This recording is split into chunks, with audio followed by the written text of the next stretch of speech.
ゆっくりレ夢ムです。ゆっくりマリサだぜ。ゆっくりコンパスです。コンパス先生、今日は最初から登場ですね。前回、1ページしか進まなかったから、きっと焦っているんだぜ。マリサ、そんなこと言っちゃダメだわ。きっと、コンパス先生なりの考えがあるのよ。私、前回の動画で気になることがあるのよ。ほらね、マリサ。私のグッズを作る話に反響はあったのかしら？気になってしまって、夜しか眠ってないのよ。それで早く来たのか、昼寝しなくても大丈夫だぜ。期待を裏切らないぜ、コンパス先生は。では、ゆっくりしていってね。年金請求書の3ページから再開するわね。コンパス先生、お願いします。授業開始だぜ、お願いするぜ。まずレ夢ムさんに確認するわね。持っている年金手帳は1冊だけかしら？年間手帳は、毎年買うから10冊以上あるわ。あ、あれね、1月4日以降は新品同様の。失礼ね、本当だけど。オレンジかブルーの年金手帳のことよ。オレンジの手帳が1冊あるわ。それなら問題ないわね。複数の手帳がある場合は基礎年金番号にまとめられているか確認する必要があるの。年金手帳が複数あったら年金相談の時に年金事務所に持参してね。次に年金加入記録を見てね。わあ、履歴書みたい。そうね、まさに年金に加入した自分の履歴書だわ。私の栄光と挫折の記録なのよ。栄光なんてあるのか？あるわよ、社内運動会で金メダル取ったんだから。履歴書の場合は短期で辞めた場合に記入しないこともあるけど、年金加入記録は漏れがないことを確認してね。次の会社や国民年金との間に隙間の期間はないかしら？隙間がある場合、その期間を説明できるかしら？それともかしら？迷ったら手帳、日記を見返してね。でもレ夢ムさんは無理そうね。いい方法があるわよ。教えてほしいぜ。割り切で書かれている年月日を自分や家族の年齢に置き換えて見直してみるのよ。就職、結婚、出産、退職、転職に着目してね。自分や家族のライフイベント、年ごとは切り離せないから因果関係がはっきりするはずよ。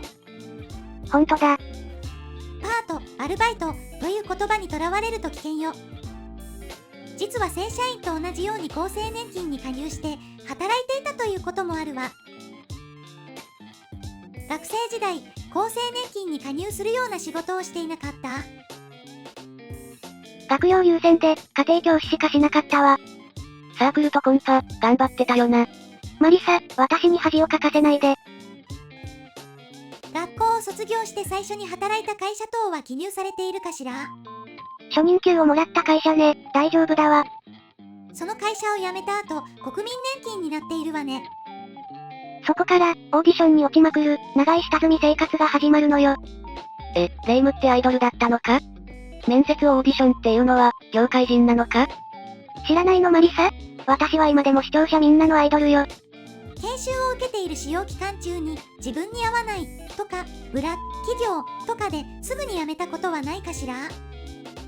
そうね、主役のオファー以外は断ってたし、サービス残業が多くて1ヶ月で辞めた会社もあるわ。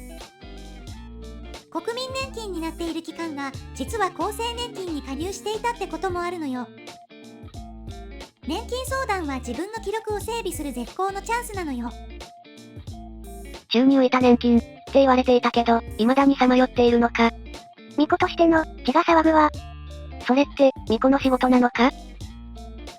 自分の年金加入記録を正しくすることはとても大事なことよ。65歳前の年金相談では退職の予定を聞かれる場合があるわ。厚生年金または共済年金に44年以上加入していた方、それから障害状態にある方は特に注意してね。その方は退職していれば年金の定額部分ももらえるの。普通より多くの年金をもらえるのか？ 65 歳まで働くのが大変な場合もあるから、知っておいてほしいわ。65歳前に退職して65歳前に雇用保険の基本手当を受給すると、受給している間年金は原則支給停止になるわ。年金と基本手当の両方はもらえないのね。65歳前って、色々複雑だぜ。65歳までボーナスが支給されるなら、年金相談の時に話した方がいいわね。年金金額を試算する時に織り込んで計算してくれるわ。年金加入記録の確認ができたら、年金制度の項目を見て、上にある年金制度の欄の該当するものに丸をつけてね。国民年金、厚生年金、共済の場合は国、地方、私立学校に細分されているから注意してね。一番長い期間を一つ選ぶんじゃないのね。該当するもの全部に丸をつけてね。続いて4ページに行くわね。3ページは長かったな。続くが出るんじゃないかとヒヤヒヤしたぜ。旧姓名の欄ね。結婚等で名前が変わったら旧姓を書いてね。変更日は結婚記念日でいいのかしら？厳密には戸籍謄本に記載されている婚姻日を書いてね。私の友達の友達の話なんだけど。友達の友達って自分のことじゃないのか？霊夢。再婚した人で、最初の婚姻日がわからないときは、その旧姓は省略していいのかしら？年金加入記録に関係することだから、旧姓は記入して、日付はわからなくても初婚は何歳の時か確認しておいてね。はい、コンパス先生。あ、友達に教えてあげるわ。怪しいぜ。年金加入記録が違っている原因が、会社の届け出した名前や生年月日が違っていたからということもあるわ。そういえば、年齢を10歳下で届け出したこともあったわ。業界の常識よ。すぐにバレたけどね。昔はそんなこともあったのか？今じゃありえないぜ。でも10歳はやりすぎだぜ。続いて6ページに行くわね。年金の受給状況等は、今回、老齢年金の最初の請求になるわ。だから、障害年金や遺族年金を受給していなければ受けていないに丸をつけてね。年金を受給していれば年金証書が手元にあるはずよ。その場合は従来からもらっている年金と今回の老齢年金とどちらかを選択することになるわ。両方もらえるわけではないのね。続いて雇用保険についてよ。レイムさんは現在在職中だから今の会社の雇用保険被保険者番号が必要になるわ。マリサに教えてもらったから、会社からコピーを入手済みよ。雇用保険加入の、はい、とその番号を書いておきましょう。でも、雇用保険被保険者証のコピーは年金相談に持参してね。60歳から65歳になるまで、っていうのはちょっとわからないわ。レイムさんは60歳以後に退職したことあるかしら？ 60歳前から、今の会社で働いているわ。今後の退職の予定はあるかしら？会社は長く働いてほしいって言ってるし、65歳になるまでは働くつもりよ。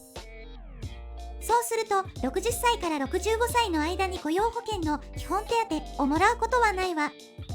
そうすると、いいえ、20でいいのね。ちょっと待ってね。高年齢雇用継続給付についても確認が必要よ。なんだか、基本手当より強そうな名前だぜ。60歳以降の給料が60歳到達時点に比べて 75% 未満になった時、下がった給料の最高 15% 支給されるものよ。私の会社は60歳以降も給料は下がらないわ。そうすると、レイムさんは雇用保険の給付を受けないから、いいえ、に丸をつけてね。レイムの会社は高齢者に優しい、いい会社だぜ。これから高齢者が増えるから、そういう会社が当たり前になるといいわね。そうよ、だからできるだけ長く働きたいのよ。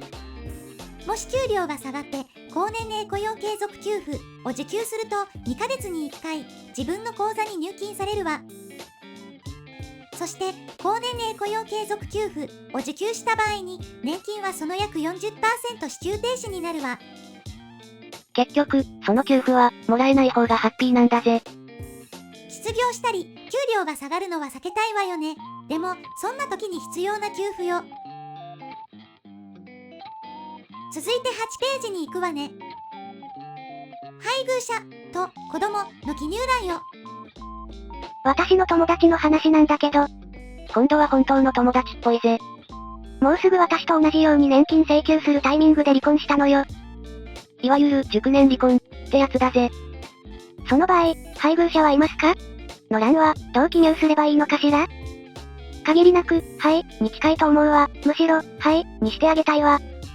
生涯独身でないし、はいといいえの間の点20でいいんじゃないか？マリサ、ナイスアイディア。あくまでも現在で判定するから、答えは、いいえ。ね。超クールだぜ。それから、注意してほしいのは、子供よ。親から見れば、子供はいくつになっても子供なのさ。年金で子供は、高校卒業まで18歳になった後の3月31日までよ。障害状態の場合は、20歳までね。それって、成人年齢が20歳から18歳になったことと関係あるのか？成人年齢の引き下げとは無関係よ。20歳の設定は、障害年金の関係で設定されているわ。子供に関しては、マイナンバーを記入するようになっているから、障害の状態と合わせて記入しておいた方がいいわね。年金相談の際にも、子供がいることを伝えた方がいいかもしれないわね。配偶者と子供については、しっかり申告するわ。受け取る年金の金額が増えることもあるらしいぜ。マリサさん、よく知っているわね。というわけで、続いて10ページの加給年金額と16ページの振替加算を説明するわね。あ、見逃さないぜ。とうとうページを飛ばしたぜ。マリサさん、そうじゃないわ。関係するから、セットで考えた方がわかりやすいのよ。マリサ、コンパス先生を困らせないで。さっき確認した配偶者または子供がいない場合は両ページとも記入する必要はないわ。単身者は記入不要なんだな。配偶者または子供を生計維持している場合が加給年金額の対象よ。そして配偶者に生計維持されている場合が振替加算の対象よ。どちらか該当する方に記入するのね。原則はそうね。加給年金額は厚生年金と共済年金の期間が20年以上あることが条件になるわ。本人が65歳になった時に年下の配偶者や子供がいる時加算されるの。配偶者が65歳になるまで、または配偶者が自分の厚生年金と共済年金の期間が20年以上の年金をもらうまで支給されるわ。配偶者が年下で、年の差があるほどもらえるのか？マリサ、なんだか悔しそうね。そんなことないぜ。プロポーズの時、加給年金額がもらえるぜっていうやつはいないぜ。数十年先の年金の話なんてしたら、振られてたわね。振替加算は、配偶者に加給年金額が加算されている場合に、本人が65歳になった時から加算されるわ。振替加算は生涯加算されるけど、生年月日によって金額はだんだん少なくなるし、昭和41年4月1日生まれまでが対象だわ。本人が厚生年金と共済年金の期間が20年以上の年金をもらっている場合は支給されないわ。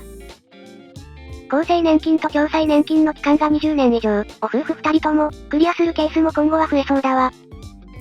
加給年金額と振替加算は両方とも65歳前の年金請求時点で65歳以降の年金の加算の可能性を確認することになるわ。だから65歳前に夫婦とも19年で20年にはなっていない場合に、どちらが20年になっても対応できるように両方のページに記入を求められる場合もあるわね。また、年上の配偶者なので、本人に加給年金額はつかないけれど、配偶者に振替加算がつくこともあるわ。年金相談で教えてもらった方に記入するわ。その方が確実ね。加給年金額と振替加算は相互に関係するから隣り合わせのページにすればいいのに、別のページを挟んでいるところに闇を感じるぜ。マリサ、鋭いわ。大人の事情があるのかもしれないわ。次は、その間のページにある12ページの委任状について説明するわ。なんだか、ますます怪しい雰囲気だぜ。レームさんは、今度の年金相談には自分で行くのよね。そうよ、年金金額を確認して、納得できたらサインするわ。もし、レームさんが当日、急に病気や怪我で年金相談に行けなくなったら、どうする？年金事務所にキャンセルの電話をするわ。そんなの、社会人の常識でしょ。年金相談は、どうなるんだ？もう一度、予約をするのか？ちょっと待って、年金相談が1ヶ月後になったら、年金を1ヶ月分もらえなくなるのかしら？年金の時効は5年だから、1ヶ月分もらえなくなることはないわ。ただ、年金の初回の受け取りが遅くなることになるわね。それは困るわ。その時は、マリサよろしくね。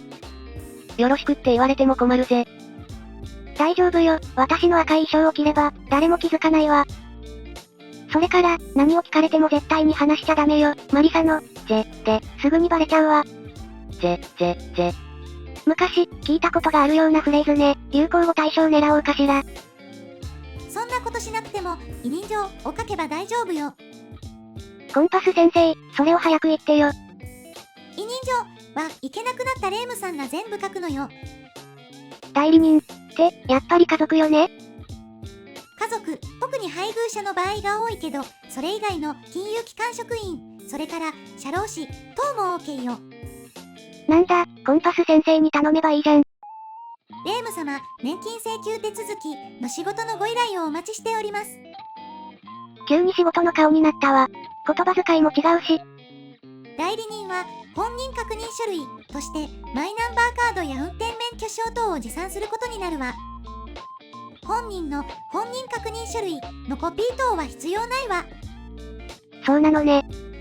委任する内容は1と2と3には丸をつけてね。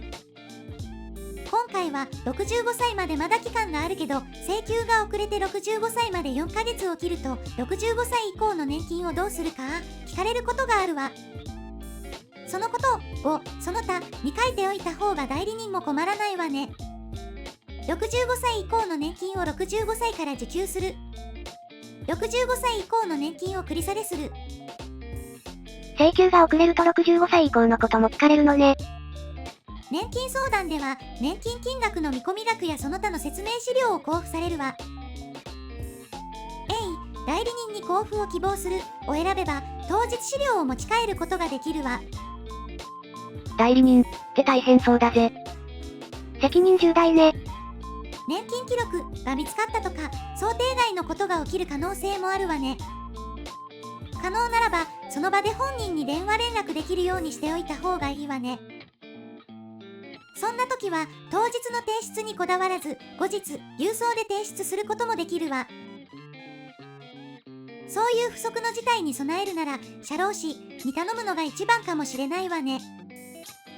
急にセールスが始まったぜ。続いて14ページに行くわね。ここは、ほとんどの場合、2つの質問に回答するだけよ。ワクワクするわね。早押しクイズなのか？第1問。障害給付の受給をした方で、国民年金の任意加入をした方。すごい限定されているわね。ほとんどの方が、いいえ、に丸することになるわ。第2問。沖縄に住んでいたことがありますか？昭和25年4月1日以前生まれの方が対象だから、すでにその方たちは70歳を過ぎているわね。通常、特別支給の老齢厚生年金の請求者全員が、いいえ、に丸することになるわ。65歳前の年金請求書には無意味な質問ね。なぜ、沖縄限定なのかしら？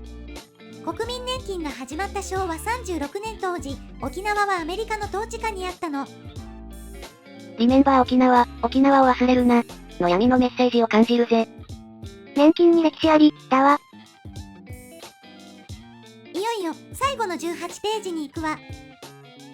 レイムさんは、現在、在職中だから、会社で年末調整をするわね。はい、毎年、苦労して記入しているわ。だったら、記入する必要ないわ。そうなのね、よく見れば同じものだわ。それから、確定申告をする人も記入する必要ないわ。退職して医療費控除、社会保険料控除、生命、地震保険料控除等を受けるなら確定申告が必要になるわ。最後のページは、あっさり終わってしまったわ。エンディングがこれだと、映画ならヒットしないぜ。でも長かったぜ。終わってしまうのがなんだか寂しいわ。年金請求書の記入を2回に分けて説明したけど、わかったかしら？はい、コンパス先生。標準的な説明だから、もちろんその他のことも記入する必要があるわよ。全部網羅したらいつまでも終わらないぜ。年金相談では、その人に応じた記入のアドバイスをしてくれるから安心していいわよ。